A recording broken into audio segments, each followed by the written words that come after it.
Hello, I'm Jack Rickard, and this is EVTV. This is my compadre and consigliere, El Bueno Noto. And it's good to be here. And it's a Friday this time, not Saturday. We're back to Friday, September 2nd. It's gotten warm again. We've had a little rebound. I'm, as always, cool and dapper after the fashion of James Bond. But if you note my consigliere being a little disheveled looking, yeah, I'm a damn mess. it's because it's back up to 100 degrees. I know, it's crazy. What are you bringing? Well, we actually have been derelict, well, derelict of course, but in our duties anyway, as far as... In the heat, I've been supporting the Tea Party. That's right, the Tea Party. Nesty. A nice white wine. I wouldn't say necessarily crisp, a little heavier, but you got some 2009 Domaine Marius Delarche Corton Charlemagne, which is a very, very nice bottle of wine.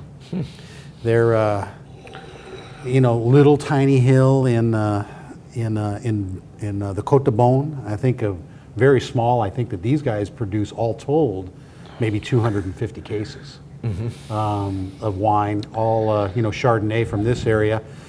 This one gets 50% new French oak. I can't tell how long it's been in, but it's a very, very, very nice wine. It's pretty oaky for Chardonnays in that area. Yeah, they're using half new oak. They tend not to use a lot of oak. That particular area of white Burgundy is they kind of pride themselves in the minerality and terroir of their wine. Don't want to mask that with oak at all. But this guy puts a little oak in it. Yeah, and it gives it a nice, nice undertone. I like oak in a white wine, and so this is one of my favorites. Yeah, this is, and it's a light colored wine. I don't know if you can see that on the camera. I mean, it's just very, very pale, but it's full of flavor. Yeah, I'd say kind of heavy for a Chardonnay. Yeah, no, it's yeah, especially in this area. Yeah, very, very nice. Good selection. Yeah, very, very nice. My wife likes that. Oh yeah. What makes her happy makes me happy. Sort of later. Later, that's right. I just can't get off of it. The August sales figures are in already. Yes, they are. They are. The Leaf had, let's see, they had sold 1,708 cars in June. Okay. That dropped to 931 in July. It has rebounded in August to an incredible 1,362 Leafs. So they must be on a 60,000 a year or so trend line there? Or 12. Or 12. They've sold 6,168 units so far in the U.S. Okay, okay. And it's September. And that was in the face, I guess, of the August car sales kind of being down a little bit. So clearly people are going electric. People are moving to electric vehicles, yeah, yeah. Waiting for the September incentives. The Volt, meanwhile, recall they had dropped to 125 units in July. Let's see, they sold 561 in June. Of course, they were retooling. That's right, didn't they retool the plant and shut it down? They're tooled up. They can do 150 a day, 5,000 a month. The plant's reopen and running full bore. There's that 60,000 number, yeah. And so they rebounded to 302 units in August. Total U.S. sales ever, 3,172. We are approaching 10,000 lithium-powered electric cars in the U.S. With the 2,400 Teslas, I guess we're there. Probably with the, yeah. And yeah, so, there. Woo, be still my heart. And the spin just never stops spinning. Nissan giddy with the rebound to 1,300 and what was it, 72, 1,362 Leafs. Leafs, okay. Has decided to expand and they have opened up their Canadian distribution. Okay. Put up a website where for $99 you can put in a registration. Reservation, yeah. Would you believe that apparently in Canada it does very well? They completely sold out of their entire allotment for the year in Canada in the first 2 hours the website was open. That's amazing. Isn't it? That is. Do you know how many was in the allotment for the year? A few hundred? 40. 40. Oh. See, this is like the rooster and the egg. See, how many eggs can the rooster lay? You focus on how many. You forget roosters can't lay eggs. Roosters can't lay eggs, that's right. Yeah. They sold out the entire allotment for the year in 2 hours. It's amazing. Now, I had to kind of dig to find out that's 40 cars. Ooh-wee. What do you know? Well, you know, California has been kind of fighting around this AB 475. I don't know if you heard about this charger bill, and they want to, part of it is plug sharing. And I guess in California, they've kind of worked all this out. So if you have your electric car and you do pull it up to a charger, let's say you say, and you're in the charger slot, which is a no parking for anyone else slot, if you're not charging. So some people will put on their window, they'll say, you know, put it on charger at 1 o'clock, after 3, you can pull the plug, and you'll plug share, so you'll put it in a spot that doesn't have a charger. Well, apparently if you do that in California now, they will ticket the car sitting in the charger spot that was charging while the other guy is plug sharing, and there's this big fight about chargers in the California legislature right now, and the state is trying to change the way people use chargers with legislation. I have to tell you, I don't entirely understand that, but here's what I suspect, is they had the charger between 2 parking spots. Right. So they can plug share. Right. Well, one guy's charging, goes in the store, somebody else pulls up, just takes a charge plug and plugs there and plugs in. themselves in. Right. And then I guess they'll put notes on cars, all kinds of things, but I guess they'll ticket you a bunch, and it's a... Well, now it's against the law to unplug somebody else's car. Yeah, right. I think that's a good idea. Yeah, yeah. They want to start that. But it's the kind of unintended consequence. Yeah, that just happened. It comes up. Yeah, so they're fighting about that. So what's Costco is? And Costco is. You know, there's another big brouhaha about Costco removing their charging stations from Costco, and it's really wreaking havoc. This company was very early with the charge stations, going back to the EV1. Right. They're disconnecting them because nobody uses them. Right, no one uses them. You can't, yeah. There's money to upgrade it to the new connections. To the 1772, yeah. And they're not going to bother. This company has years of experience with this. They put all those out there. The only reason they haven't taken them out before is it wasn't costing them anything because nobody was using them anyway, yeah. This level 2 charging is not there, and they are out there spending a fortune, your money. I know, a lot of money. To put these in, and nobody's going to use them. And a lot of the EV guys get sucked into this, and they're like, oh, yay, we got charging stations. And then they don't use them. They go home and charge. They charge at home. Yeah, charge at home. And so it doesn't make a whole lot of sense, I don't think. And Costco, this is not theory that these guys have had charge stations. They've had them for years. They've owned them. They've operated them. And they're taking them out because nobody uses them. Yeah, and a lot of people So there's a couple of groups that are trying to get people to sign up to the fact that they do use them, whether they do or not, in order to persuade this company to retain and upgrade some chargers that nobody uses anyway. Yeah, and it seems like Costco is... You're from California. I don't understand it. They're not like back here in the States. Not like back here in the States. Well, and you're right. I mean, a lot of the malls that you go to in California, I mean, for a while, I mean, you had to put them in, or people thought it was a good idea, and there's charging stations sitting out in the middle of the desert that no one uses or could use. So, I guess we're kind of revisiting, I think, the same thing. But yes, some of these companies do have experience with it. What else you got? The Americans are driving the fewest miles they've driven since, I guess, 2004. I mean, people are just not driving around. The price of gas was up. Price of gas was up. Went up again this weekend for Labor Day. The price of electricity isn't, though. you could still charge for the same amount of money. Electricity doesn't have a little cycle of... yeah, it goes up every year. Every year, yeah. There are no, saints in the electrical industry. We're going to get rid of the oil industry, and you think it's all going to be better. We've still got a monopoly. Still got a monopoly, yeah. And it's ever so. But it gives you more options. You can make your own electricity. We're going to do a solar project next year. There were some guys in I was talking to today. You can make your own electricity. It's very difficult to make your own gasoline. I tried. It was a disaster, huh? Not entirely. I found with a little barrel aging, it was actually pretty tasty. That's right. But it's lousy gasoline. It made terrible gasoline, but it made good whiskey. But it's not a bad thing to sip looking at the river at night.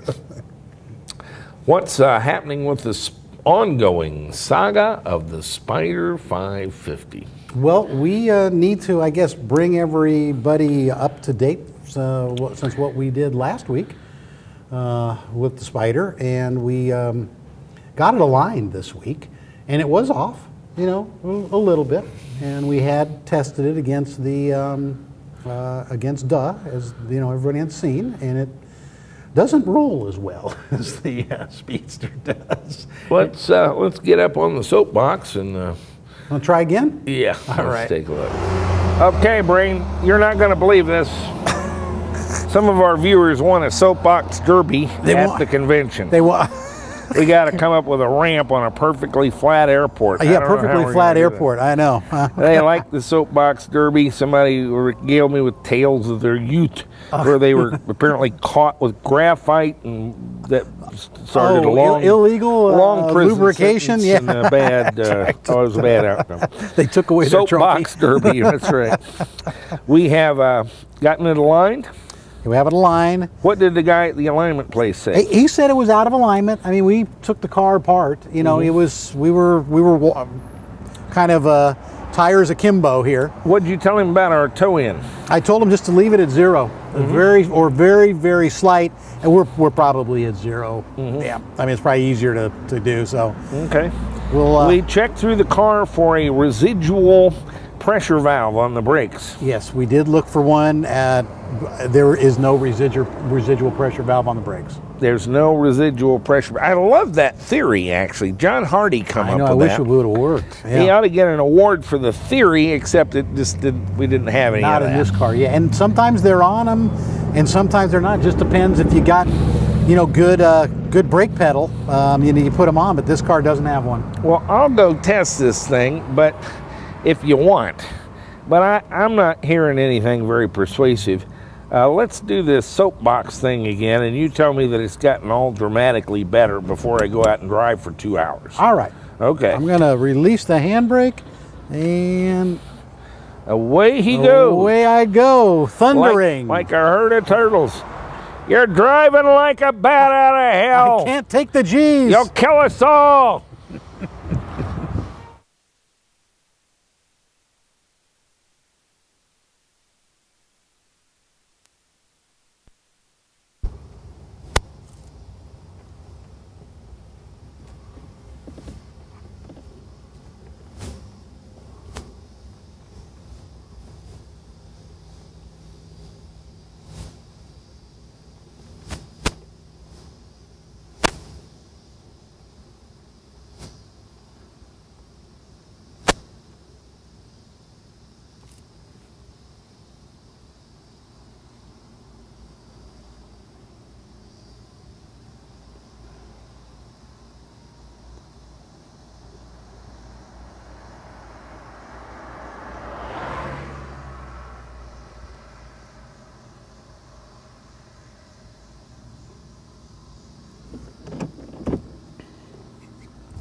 We didn't even get as far as our furthest one, did we?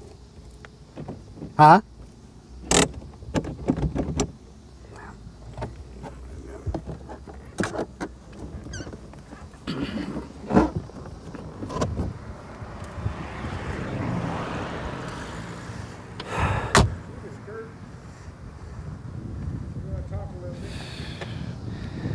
I just about beat you walking, pardon. I know. Here's your paint stripe. Yeah. Here's your other paint Here's stripe. another one. These Yeah. are 2 Spyder paint stripes. Before you pulled off to the side, I had you right about this crack. Yeah, we were right about here. So your alignment improved it. What would you say? 1, 2, 4, 5, 7, 8, 9, 270 inches. Man, it still is well under the other one. Woohoo! Yeah. That's the game. Yeah, but it's still. We were stopping at the manhole cover down here. Yeah. It's still well In fact, we short. were well past that, weren't we? Yeah, we're still. Oh yeah, we're up. Yeah, right in front of the barbecue up there. You can kind of see that bright spot out in the center. Oh yeah. That's where it's because the dust started going uphill again. It's 100 yards again. Yeah, it stopped because we were going uphill. It started going uphill again. Yeah, that's why dust stopped. Or it probably would have rolled further if it was on a flat surface. I don't know. So your alignment did improve it. Yeah. 270 inches. Yeah. 270 inches. About a car length. Yeah. Yeah. It's still a mystery. It's still a mystery. And we've heard different things. Sam at Rancho posited, one, not even a theory, he said in actuality, just the same transmission parts built on a different day in a same exact transmission could have maybe a 5% difference, just parts as parts kind of thing. Eric Chris talked to a guy that does racing transmissions. He said the 344 would be better than the 388, and a straight cut and a bevel cut would be different too. Yeah, then Sam was saying that we might, consider at some point going straight cut, but they're loud.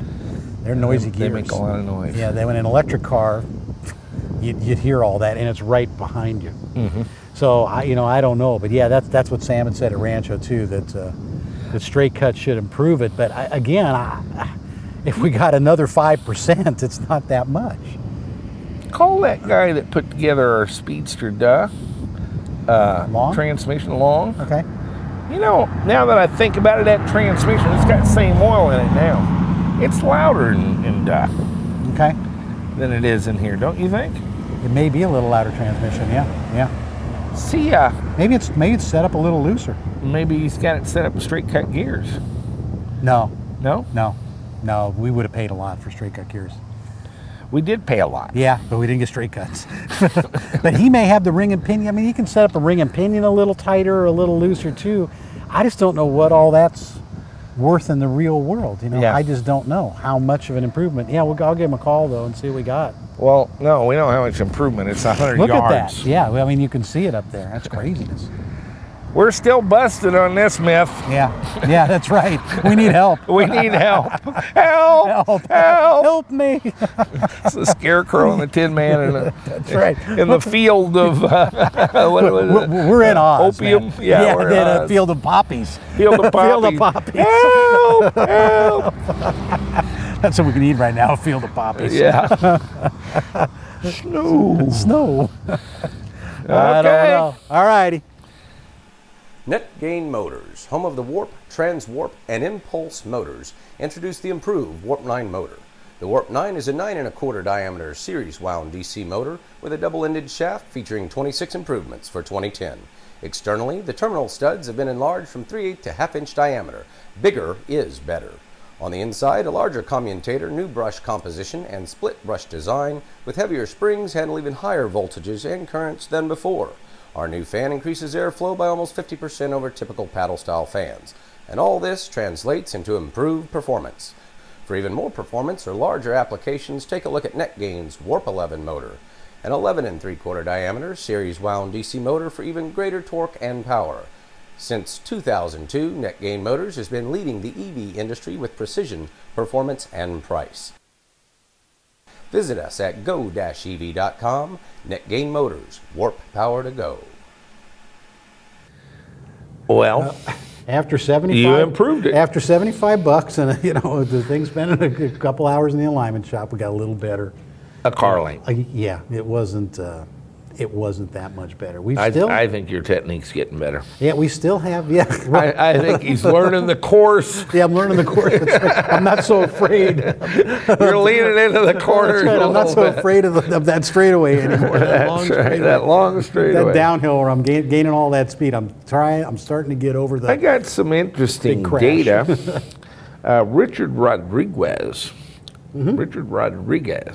in San Diego has a pretty blue Porsche 914, which is similar car to what we're doing. 2,265 pounds. He's in our league. A little different transmission, I think.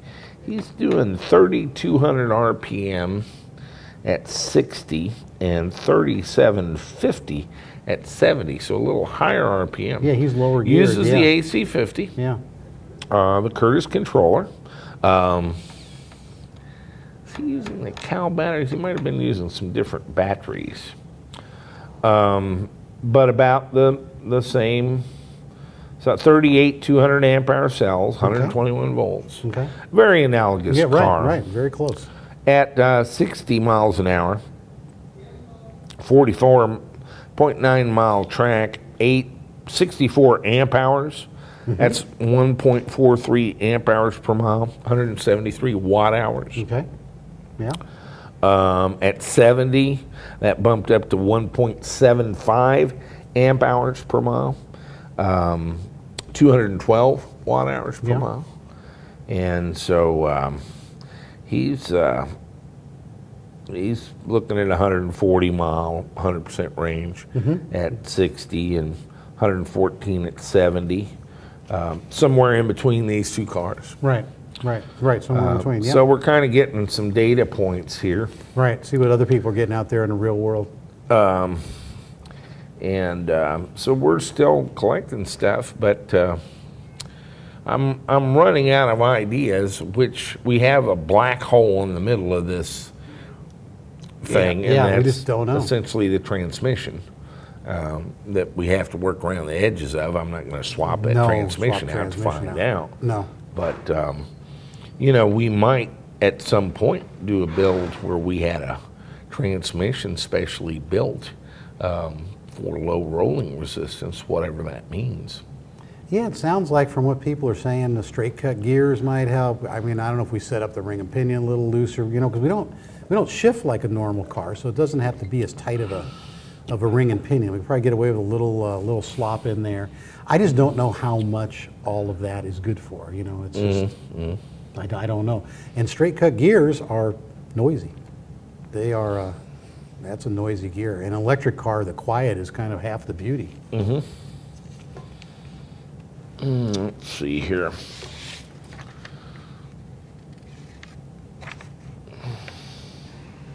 Probably covered that last week.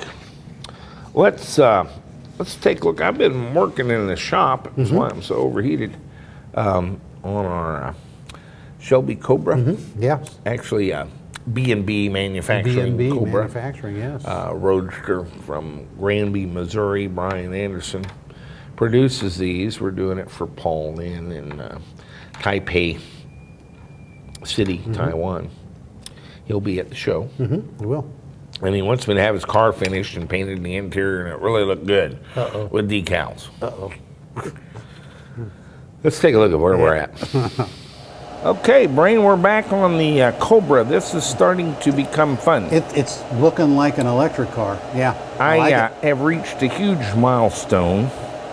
We have our batteries put in, 18 cells here. Nice. We have 8 cells here and 8 cells there, and they really sit in that space quite securely. I've got the lids off at the moment. Yeah, that's nice. This is on here pretty hard. We'll have to make a little probably polycarbonate cover or something for that, but that's where we're going to show our stuff. Oh, good. These will they be can see the under batteries. lids. Yeah, these will be under lids. Yeah. We have an access problem, and so part of what's taken so long, other than the 5 battery boxes in the car, I know, has been we've been bleeding each cell and cell pair down to 2.75 volts. Yeah, I know, that's been a which is long really haul. 100% discharge. That is, yeah. And actually, we have 7 battery boxes. I keep That's right, the 2 in the back and the 2 underneath. The 2 underneath. Yeah. 7 battery boxes, 138 cells Yeah. in 69 pairs. And you can kind of see the pattern with these. So we put 2 90 amp hour Thunder Sky cells together to make a 180 amp hour cell. Right. Now, the controller we've selected for this, should we ever receive it, Tomorrow. is Ryan Baum EV Source. Yes. But he and George Hamstra have formed a company called Net Gain Controls. Right. For about a year, they've been selling a device they call the Net Gain Warp Drive. And it's had some issues, but it's improved. And they're just now putting together what they're calling the Warp Industrial Drive, but it's their next version Okay.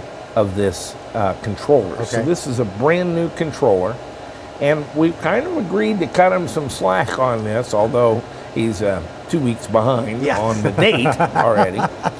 It's kind of a Yeah. beta Yeah. thing. He was Okay. testing this the day before he Yeah, when he put was it in the mail. Yeah, when he put it in the mail. Yeah. And we sent out our low car pedal, and I've been working with him a little bit on the glycol cooling system. Yep. Yep. And he's kind of gotten with the program on upgrading the AN fittings from Summit because Racing. he had the tubes and stuff, didn't he? Yeah, he had before? the little tubes and Yeah. computer stuff, but he does want good cooling, Good.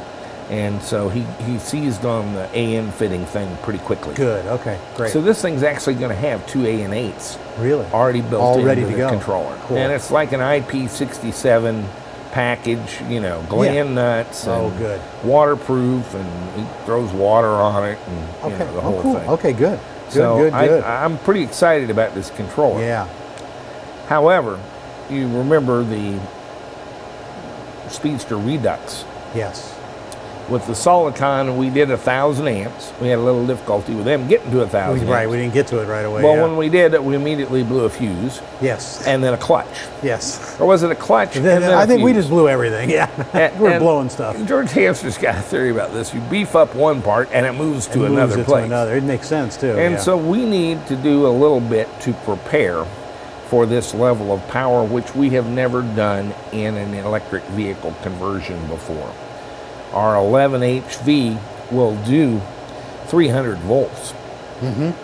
Yes. We can't come up with 300 volts. With all the batteries I can put in this car, we're going to be at a pack voltage of 231 volts. Okay. And we're going to have a controller that ostensibly will do 1,400 amperes of current. Yeah. That's. This is what you would technically call in engineering school, I suppose, a shit pot full of current. Full of current, that's right. A buttload. I think that's the technical That's term. right, technical It's a term. buttload of Buttload current of current. That's right. into this motor, which may turn cherry red and give Right, up and the just ghost. die. What we want is for our other parts not turn cherry red and give up the ghost. Shut off our Manzanita 75 charger. We actually have the pack together.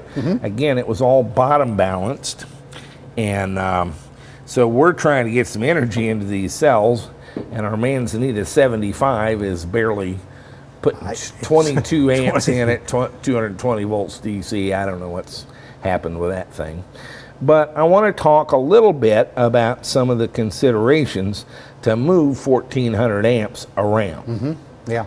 Now, we're not going to run 1,400 amps in this car continuously. No. But if one did want to, say, do a quarter mile for probably 12 or 13 seconds, maybe 14, Yeah. you would be doing maximum current. Right. And so let's talk a little bit about what you have to do that.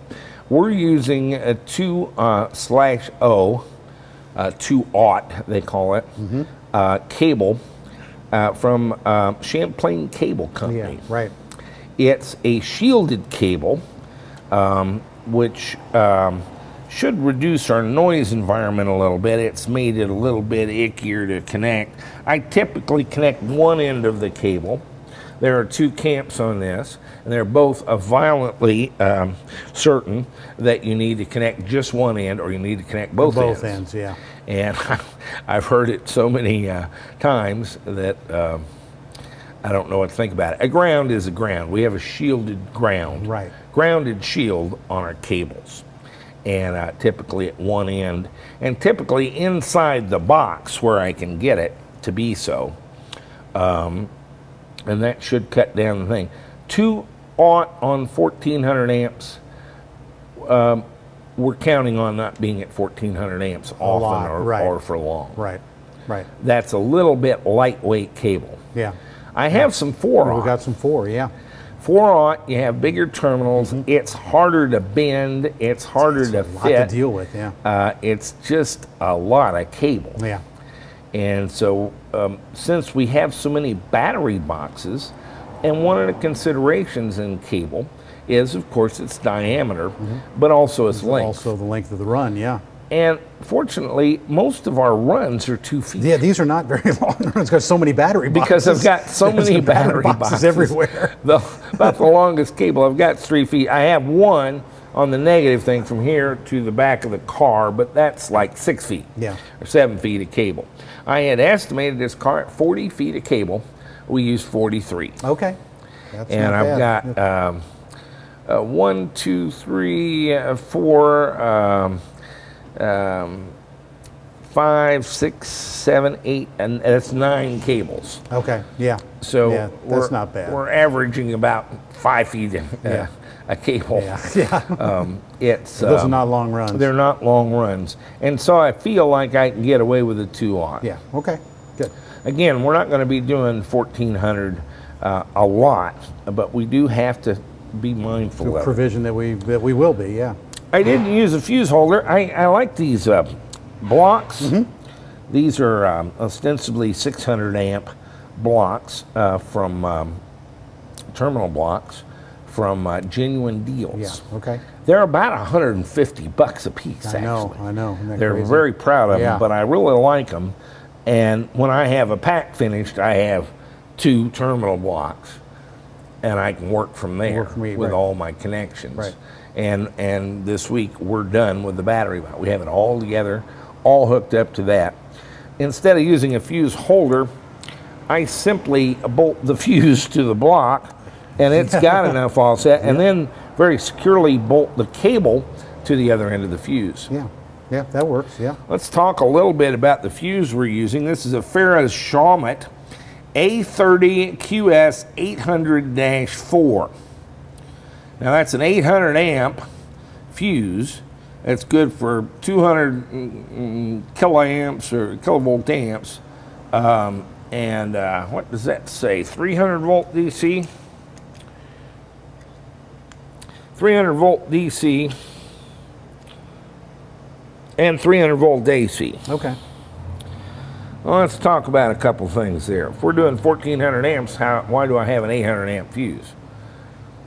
Well, it's because I'll blow a 500 amp fuse. Right, you blow a 500 amp fuse. This gets a little squishy, but these fuses are kind of slow blow. They don't hit 800 amps and blow. Right.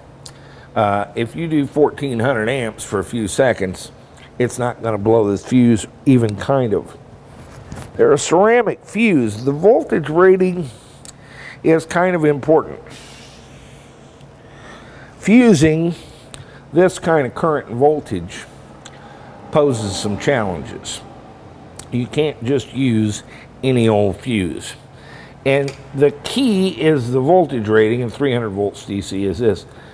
What that's about is this fuse needs to break. When it breaks, it needs to create a gap sufficiently wide that 300 volts can't jump it. Can't jump across it, yeah. What happens with a lot of fuses, if you use the wrong voltage fuse in a high current situation, is the fuse blows, but the current continues. It simply bridges the gap in an arc. Yeah, it just jumps. And now this is getting hot. Yeah, that's right. And you're still running. You're still going, yeah. So you don't really have any protection, and we have a possible fire. Yeah. So the voltage rating is really about how it blows. And this ceramic fuse blows with a sufficient gap. It actually shatters this particular that kind it of can't fuse. jump, yeah. And this will fall away if it does. And so this, again, is an A30 QS800-4. They are not inexpensive. I think I got 4 for $350 or something on eBay. But you do want to use one and have it in the circuit. It's one of your protections. Let's talk about contactors. To do 1400 amps, there actually is no contactor that I've found that does 1400 amps. Tyco Kilovac is traditionally what we use for contactors, and they do have one. Yeah, the 500 is a, they call it a Bubba, and it'll do 1200 amps as the rating. Of course, the rating is how much it'll do continuously. Right. And 1400 it'll do. They list for $2,400. Wow. That You is can pricey. commonly find them on you know, EV component sites, but they're often $1,200 or $1,400 for one of these relays. Okay, that's a lot. That's a lot. That's a lot. I was getting them on eBay for $300. Yeah, that's a good price then. Yeah. And the guy went away. He sold them all for $300. I guess he did. Yeah. Right, all our viewers sucked them up. Probably our mention. This is an EV200 A&A contactor that we use quite commonly. It'll do 500 amps, and that's not enough. Mm-hmm. No. So what I did was put 2 of them together for 1,000 amps. Okay. Now that's a little squishy. Mm-hmm.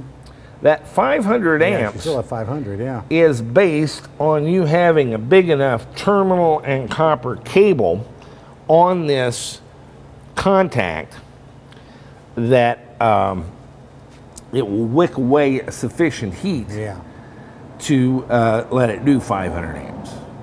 So it's kind of like the Curtis controller with the heat sink. Right, yeah. It works, but you still need more. Yeah, the heat sinking is on you. Yeah, that's right. So what I've done is taken 2 of these and strapped them together with some flat copper bar stock and some fairly substantial stuff at that. What is that? An 8 or 3/16? That's probably 3/16, yeah. Yeah, some 3/16 copper bar stock. This is some pretty good copper. Yeah. They almost give this away on Oh, I eBay. bet, yeah. And have to trade pennies for it. It's very Lots of electrically them. conductive, but of course it's also heat conductive. And so by strapping these 2 together with 2 plates, I get quite a bit of heat wicking or heat sink Gets an extra heat sink, on the terminals themselves. And I've got these screwed down pretty tight where that copper's in good contact, with those terminals. They're marked A1 and A2. The terminals, and it is somewhat directional. And so our positive terminal is connected to the A1. This is the A2 side. And here are my wires to switch that on. We'll connect a cable from there to the controller, and another one from here to the controller. Right. But you'll have to turn on the contactor to get it. the current to the controller. So I don't even have a cable between the contactor and the terminal block. Got one from the most positive battery terminal to the terminal block. And then if you'll move that clamp out of the way, I made a little S-bar, again of this copper stock that's tightly fastened to the terminal block and to this plate, and that provides additional heat sink. That's a nice one, yeah. Yep. And so it's kind of exposed. I did one other thing. I've got 2 red wires here that actually go back to our master cutoff switch in the cockpit. And this particular switch, a guest, it's about $175 too, has a pair of auxiliary contacts on. Yeah, I saw that, yep. And so I'm going to route the ignition 12 volts that turns on the contactor through that switch. If you turn that switch off, it'll disconnect the power there, but it also disconnects 12 volts from the contactor. That's good. That's good. Which should open that up. Yeah. So that gives you 2 levels with the fuse, 3 levels ideally of protection.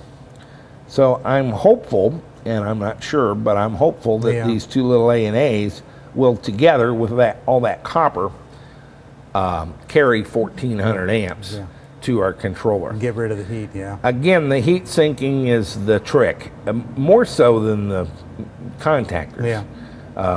It's their ability to carry current is like the motor, a function of its ability to dissipate deal with the heat.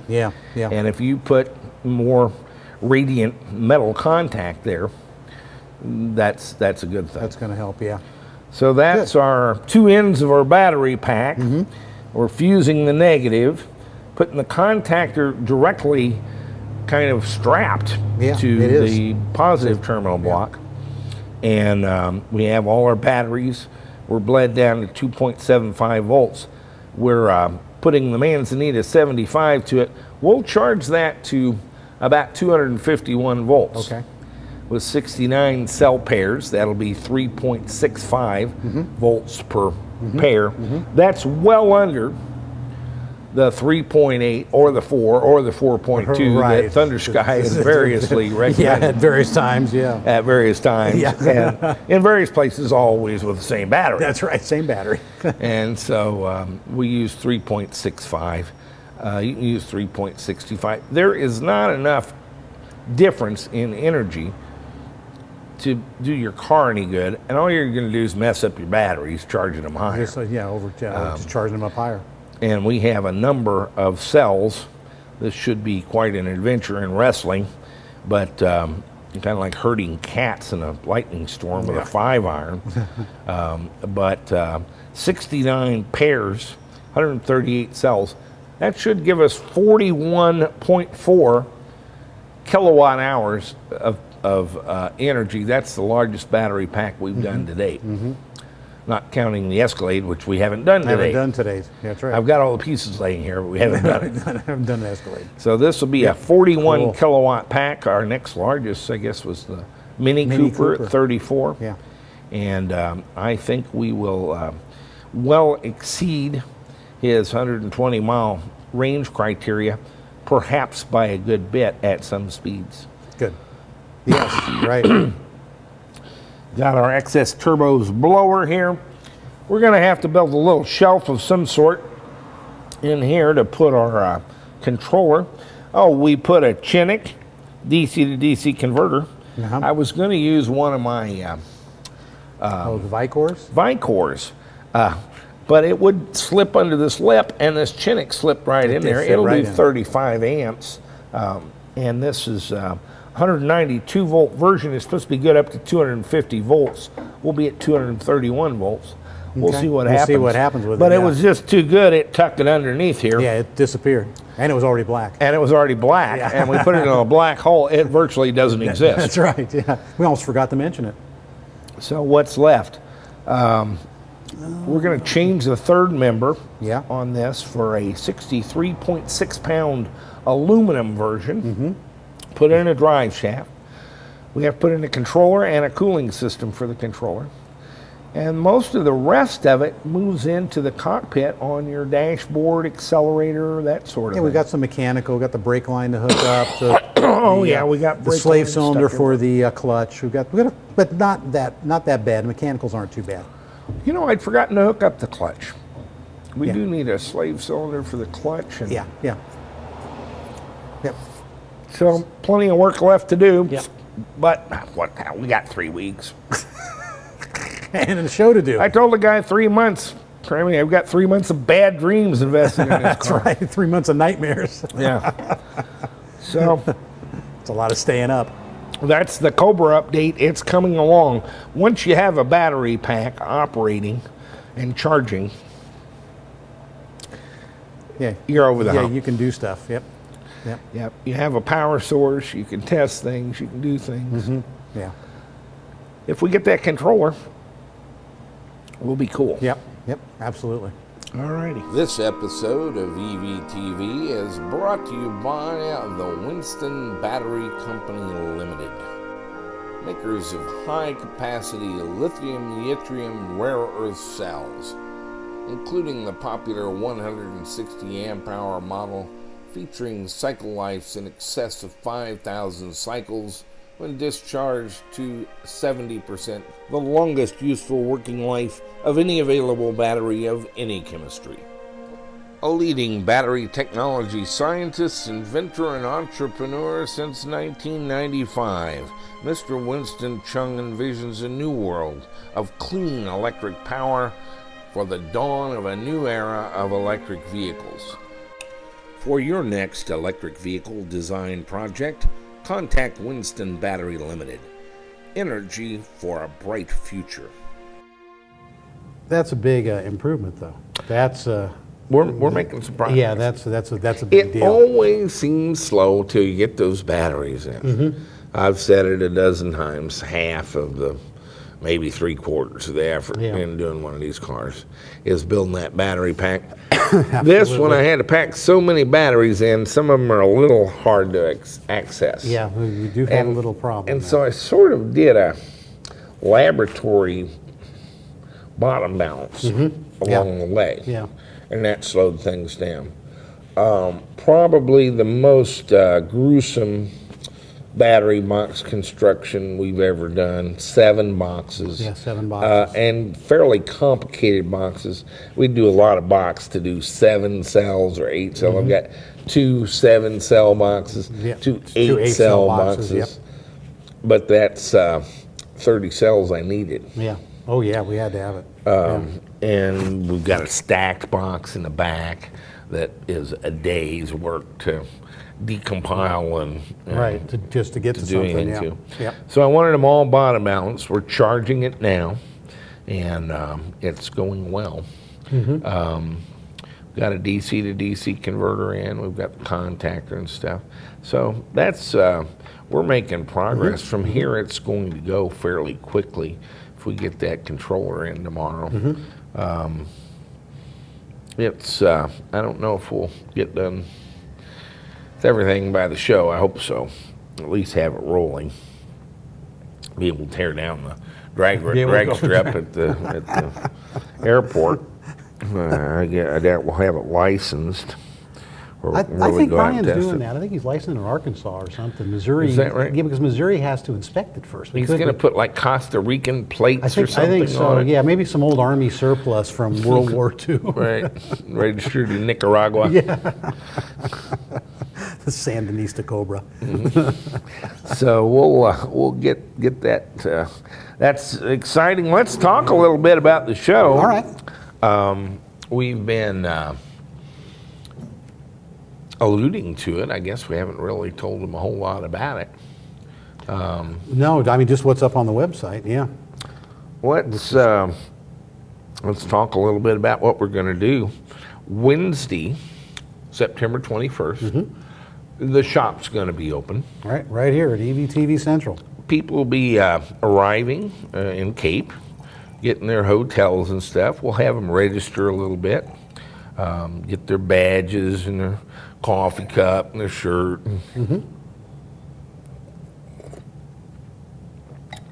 On Wednesday evening about 5, we're going to have appetizers and drinks and stuff here at the shop and kind of have an open shop day. Yeah, everybody can come hang out. Yeah. And we'll just kind of hang out, drink beer, and tour the shop and gather Yeah.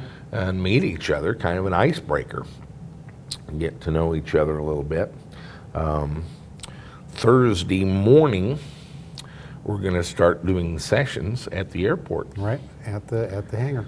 I'm going to open it up and introduce our keynote speaker, who is George Hamstra from NetGain Motors. George kind of egged me on into doing this. He started out at Bell Labs for 14 years in the wound up in the Unix support group, started 2 different computer companies after that, sold each of them. And so he's a serial retiree. Yeah, that's right. When retires from one thing and goes and starts another company and retires from the next. In '95, he and some other guys started NetGain Technologies and did a drag racer called Bad Amplitude. Yeah, Bad Amplitude, yeah. And toured with that a little bit, did some capacitor testing with NASA and so forth, and wound up sort of splitting it up. And the other guys took the race car, and George took the motors. They'd been working with Warfield Motor on motors for these drag racers, and that's the Warp motor series that is very commonly used in electric vehicles today. And he'll speak a little bit. We're going to have sessions all day. Who's doing the lunch on Thursday? You know, I'm drawing a blank. It may be the Port of Cape. I don't remember who's doing Thursday's lunch. Port of Cape can't be doing Thursday. They're doing Thursday evening. Who's doing the lunch? That's right, because they're doing a lunch at the park.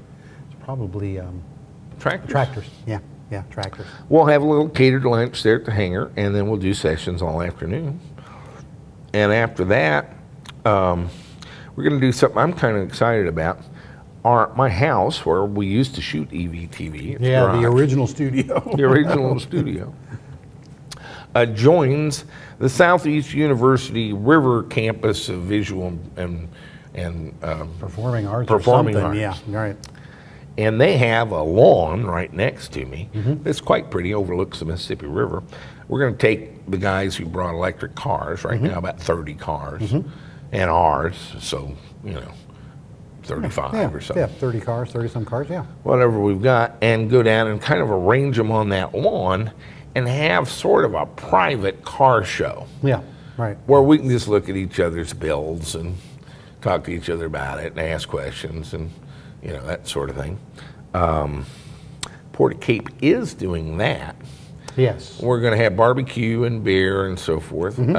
Jerry Ford's band is going to play for a while on the lawn. It's kind of like a lawn party with electric cars. Well, electric cars, yeah. Overlooking the Mississippi River. And then we're going to introduce Chris Payne. Chris Payne does documentaries. And most notably, he did Who Killed the Electric Car. Who Killed the Electric Car, absolutely. The reason that we've invited Chris to come address the group and paid cash for him to do that is because over and over when I talk to our viewers, they say they first got interested in electric cars because of this documentary. Because of the documentary. A lot of the energy in our space derives from his first documentary. Yes.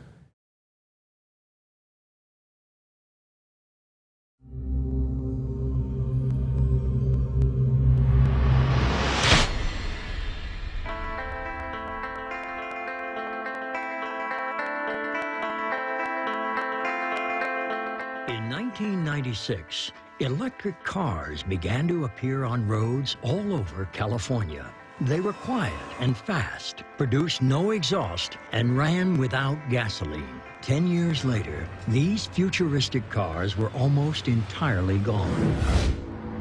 What happened? Why should we be haunted by the ghost of the electric car? The exciting thing about this is the cost of operating the car is the same as if you were driving a typical gasoline car, but the gasoline only costs 60 cents a gallon. I plug it in at night, and when I need to drive it, I unplug, drive it away. Believe it or not, that sucker goes. That thing will take you so fast you could get a ticket. Wow, I didn't know this existed. How come I don't know about this? Have you seen this on TV? People who control the marketplace today, the oil companies, have a strong incentive to discourage alternatives. They make too much money with their technological stagnation and the internal combustion engine. For the last 15 years, they've been telling us the fuel cells are 10 to 15 years old. There's still roughly 1 trillion barrels worth of oil in the Earth's crust. That's $100 trillion worth of business yet to be done. General Motors made a commitment to the Hummer because they could see the Hummer would make them money. The electric vehicle is not for everybody. It can only meet the needs of 90% of the population. We're up against the automobile industry, the oil industry. It's David versus Goliath. Who killed the electric car? Lack of corporate wisdom. In my opinion, it's big oil. The murder was committed by the General Motors company. What's interesting, you're going to be shredding some new cars. Why are you shredding them up? A little bit of a mystery, really. That seems like a shame. I think it will go down as one of the biggest blunders in the history of the automotive industry. And he's going to do a little, you know, kind of computer presentation. I'm actually going to get, we've got like a rear screen projection system. Right. It's going to be mounted in the garage door. Right. And we'll stand around the driveway and the lawn, and you'll be able to see this. See it? Sure. A pretty big size, right? Yeah, I think like a 9-foot. 9-foot I think screen. a 9-foot screen, yeah. And so he'll give a little presentation, you know, where he thinks the industry is, and then we're going to screen something. It's sort of up in the air now between Revenge of the Electric Revenge Car. and Charged, which is a documentary of the Isle of Man electric TT race. Yeah. TTXGP. And he's apparently done a documentary on that. Or someone else did, and he's part of it or something. Yeah, but I looked at some of it. It's pretty it looked interesting. pretty intense. Yeah, it is very, very interesting. Yeah. And so that'll, you know, probably go till 9 or 10 o'clock, I would think. Yeah, I think so. Yeah. And then Friday morning, we'll be back at the airport. And, you know, when you get there in the morning, we'll have coffee and Danish and that sort of some thing. fruit and juice and things. Yeah, absolutely. And so it won't be like sit-down breakfast, but you'll get started. We drink coffee here till noon or 1 o'clock, so there's going to be coffee all the time. There'll be coffee for you. Yeah. Always be coffee. Yeah. And we'll have the morning sessions then on Friday. Right. And then we have a lunch by... let me think who's doing our lunch. I got to think about this. You're supposed to know all this. Well, my book knows. My brain has got so many things so floating catered around. lunch. Yeah, catered lunch. There we go. Suffice it to say, catered lunch. We'll do some sessions in the afternoon, but knock off probably about 3:30 or 4 o'clock. Yeah, we're going to have to because light and everything, yeah. Yeah, we've got failing light at 7:30, so we're going to then move out onto the ramp at the airport. And you've got some guys in St. Louis with the SCCA. SCCA, the Sports Car Club of America, yeah. And they're going to come down and help put on the autocross. Right. Which we kind of fell in love with in Carlisle. Yes. Except, now tell me, I get the stuff I wanted, like a big board with showing the guy who... Yeah, in fact, a two-sided, four-color LED... Announcer, you know, who's racing, and so it'll be like timed laps on an autocross course laid out on this airport. Right. And we're also simultaneously after simultaneously, because we have light to deal with, so simultaneously. We're going to have a drag race. We've put up $2,500 for the EV purse. The King of the Hill, EV winner Open takes all, EVTV Open, yeah. Ron Adamowicz is bringing a Camaro that does a 10.08 quarter mile.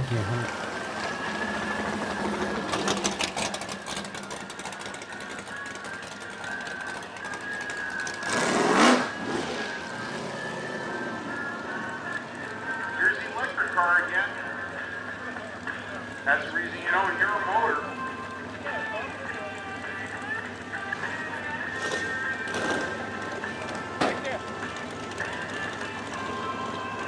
Car needs a very nice, straight, low 10-second run.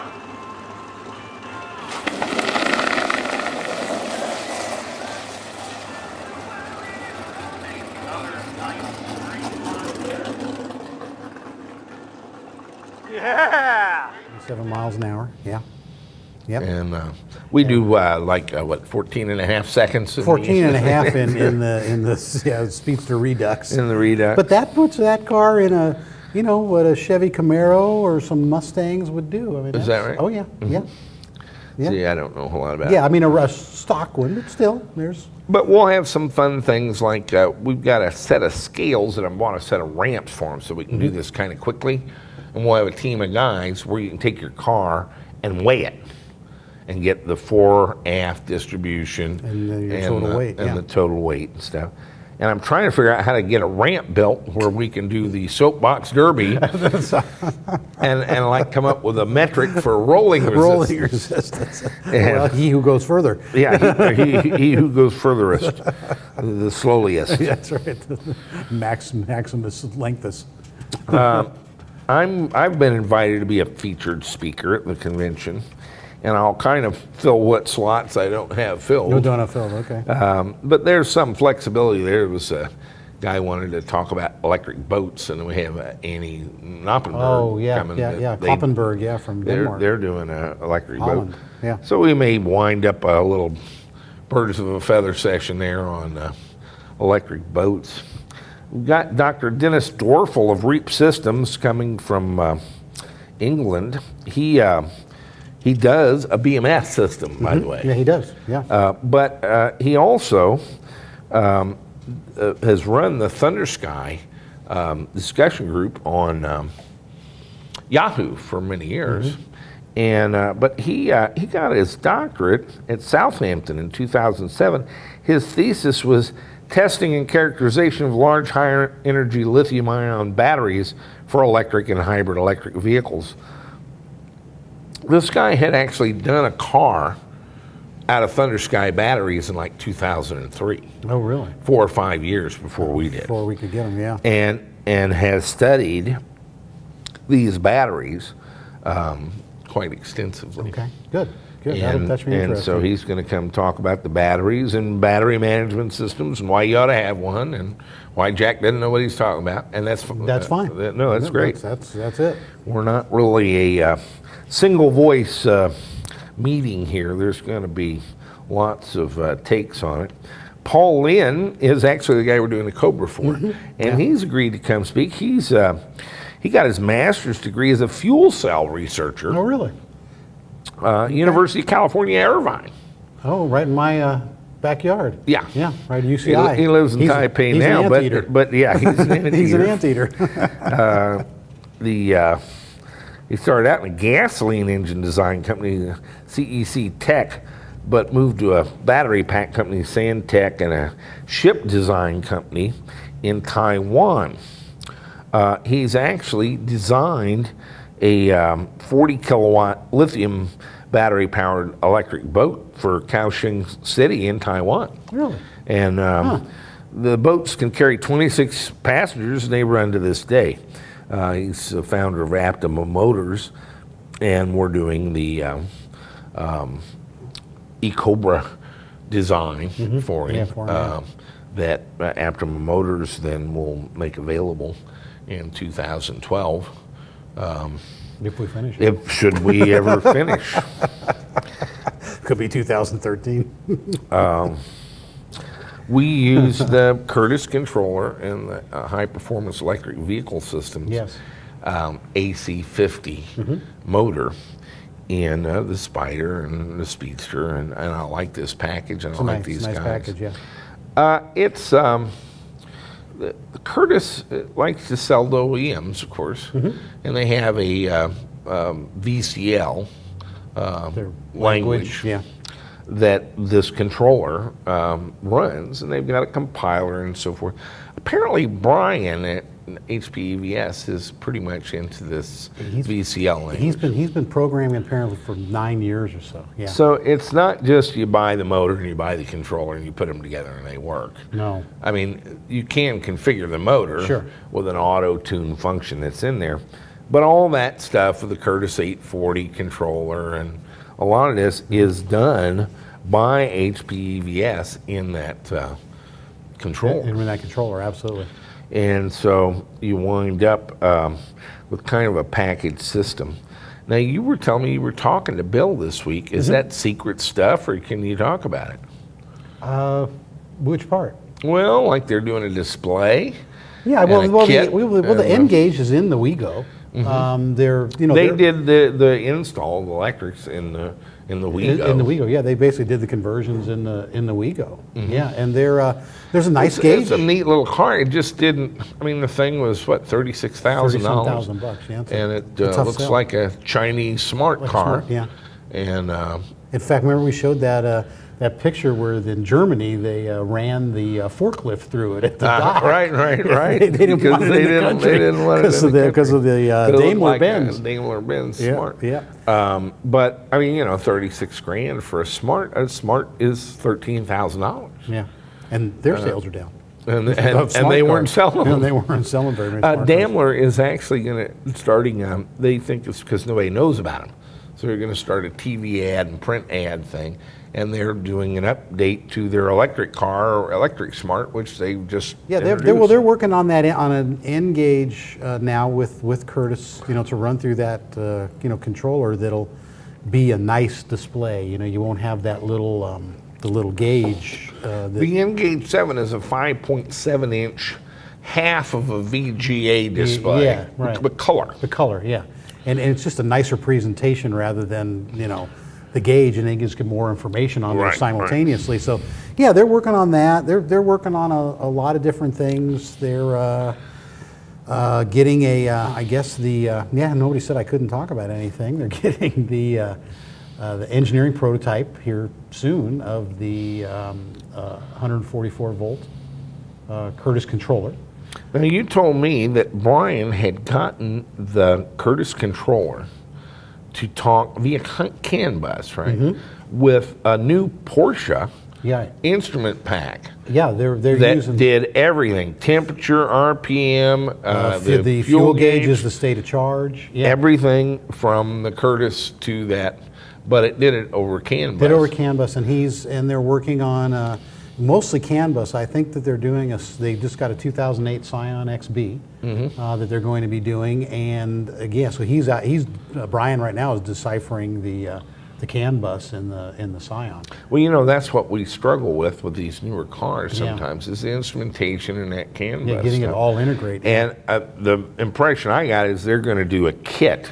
Essentially, a drop-in for the just kind of Scion a conversion XB. a conversion on a pallet kind of thing. That does all the instrumentation properly. You know, the motor, the controller, everything you need to drop into a Scion XB. I thought you were saying the Scion IQ. No, that's the new one. Yeah, that's the one that looks like a smart car. Cool. Yeah. But they're doing an 08 XB. Yeah. No, the Scion XB would be a good electric car package, and so that's going to be very interesting. Well, Bill Ritchie's going to come and talk at the show about their program and what they're doing. David Kurzel, Modular EV Power LLC. David really hasn't built an electric car. He's in an EV car club and was going to build one, and he's kind of going out. He's the guy I keep getting the stuff with on the J1772 components. Right. He's making little components where you can do your own J1772, the EVSE, the car side, everything. Yeah. And he's going to come talk about these standards and include kind of a roadmap to how do we get to level 3 in Chadema. Okay, good. And I think this is going to be a big challenge for the EV community is doing that. Sebastian Bourgeois. Evnetics. This is he's kind of a two-bagger. He has Rebirth Auto. Rebirth Auto, yeah. This is really kind of an upscale conversion they do shop. Some really nice conversions. A lot of our viewers want to, have their own conversion shop. Well, it's kind of the way to do it. Yeah. He doesn't do big volumes. He does really nice cars. Really nice cars, yeah. And he's bringing a Jaguar or a Porsche that's going to be what all this is about. But he's also the principal in Evnetics. Evnetics makes the Soliton 1 and the Soliton Junior. Yeah. I've been kind of bumping these guys to do a charger. Yeah, yep. For some time. When you stop and think about it, if you were, the batteries, and I'll be doing a section on that. I'm actually going to demonstrate fast charging and stuff, 200 amps and that sort of thing. Blow up a couple of batteries, saw a couple in two. We'll have to move some equipment down there for me to talk, but we'll charge some battery, discharge some batteries, maybe melt one down. There you go. Good. Turn one into slag. Turn one into slag, saw one into pieces. Maybe I'll give all the attendees their own little page out of the book. Out of the leaf. That's right. With a leaf of batteries. But to get to high current charging, CHAdeMO and the quick charge thing is basically a 400 volt, 300 amp type thing. And you have to have a charger that can handle that. Can do it, yeah. And if you think about it, the difference between a DC chopper controller or PWM controller and a charger is how you use it. Right. Yeah, what you're using it for. And so if you hook up a controller to 400 volts, 300 amps, and I think their controllers are limited to like 360 volts and 1,000 amps. So, you know, a little adjustment there and some software. You could use a Soliton Junior to charge a battery pack right now at 300 or 400 amps. That would be amazing. And these batteries will take them right now. They'll charge at 3C. If you have a 100 amp hour cell, you can charge it at 300 amps. It'll be charged in 20 minutes from empty to full. Yeah. It really won't. It'll charge about 90%. Right, it's more than I thought. It, It'll charge about 90% in 15 minutes. Yeah. And then you kind of have this chasing by successive approximations to the top charge, and that's. But you don't even need the top charge. But you don't even need the top charge. You don't need a top charge. You just go ahead and if you're going to be using that type of charger, you're out in somewhere and you need to fill up, and you take a 3/4 of a tank and go home. Yeah. Valerie Mifta. Anyway, the Evnetics guys, I think, have taken on the charger thing. Good. And I understand they have other secret stuff they're working on. Yeah. And maybe so announcements, that's who knows? gonna, that could be very, very interesting. Valery Miftakov, Electric Motor Works in California. He actually got his PhD in physics from Princeton University and a master's in physics from Moscow Institute of Physics Technology. He was a 2-time winner of the nationwide Russian Physics Olympics. So what did you jump over, like a electron or something, or I think you have nanoparticle? Have to run over a certain amount of used electrical equipment and something with a pole and jumping over a transformer or something. Yeah, pole vaulting a transformer. No, he has. He's doing a car and kind of going to open up a conversion shop in California. But he sees a need for some components. And one of them is a charger. Yeah. And he's taken kind of, it's like an open source design, but it's one of these DIY electric collaborative things where some guys have been working for a couple of years on a little, basically, controller charger type thing. But 10 kilowatt, you know. Okay.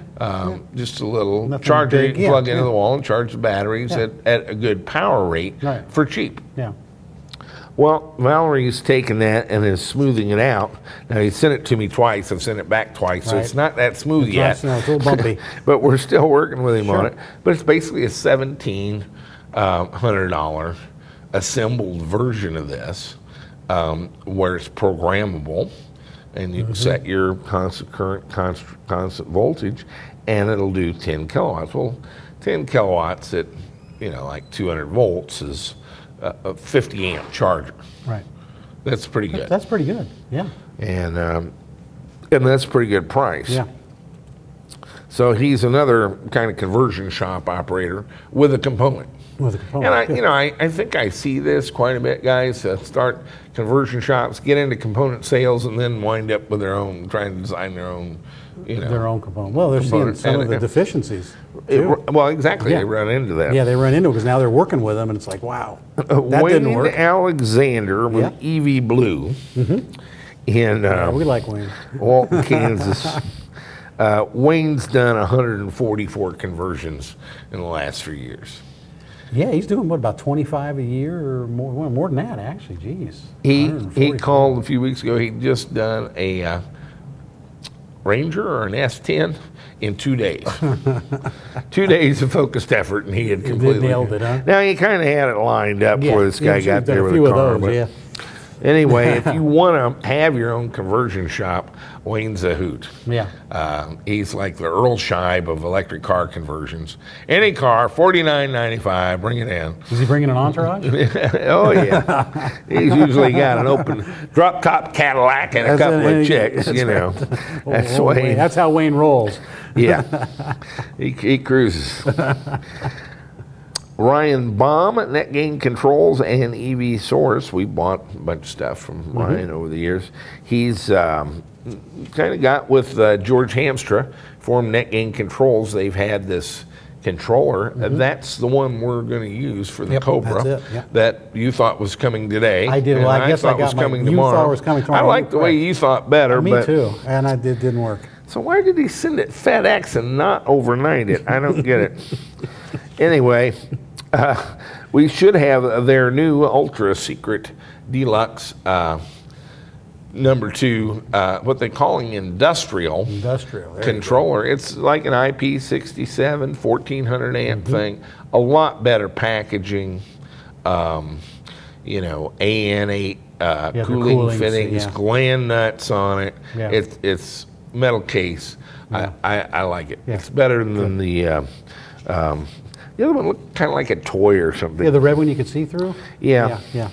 And, it's cool to see the parts. But so I think he's going to do a lot better with this one. It's a brand new controller. It's not been seen on the market before. He's got an interesting interface to it that gets you some information. Good. Does a real good job with the, a real safe job with the Hall effect pedals. And 1400 amps and 360 volts is not to sneeze at. That's pretty good. It should be a good mate with the NetGain Warp 11 HV is kind of why I went this way. Tom Brunca, Hellwig Carbon Products, Inc. He's senior lab technician for Hellwig Carbon Products. They make our carbon brushes in our series motor, and he's going to come do a session on the care and feeding of brushes and how to change them and how much life you should get out of them. That'll and be interesting. The whole thing. He's some nice practical stuff. He's worked with advanced AMD and D&D motors, NetGain motors, Mars Electric. All of them use Hellwig brushes. And there's many parameters that affect brush performance and life. And he's with the Hellwig engineering team.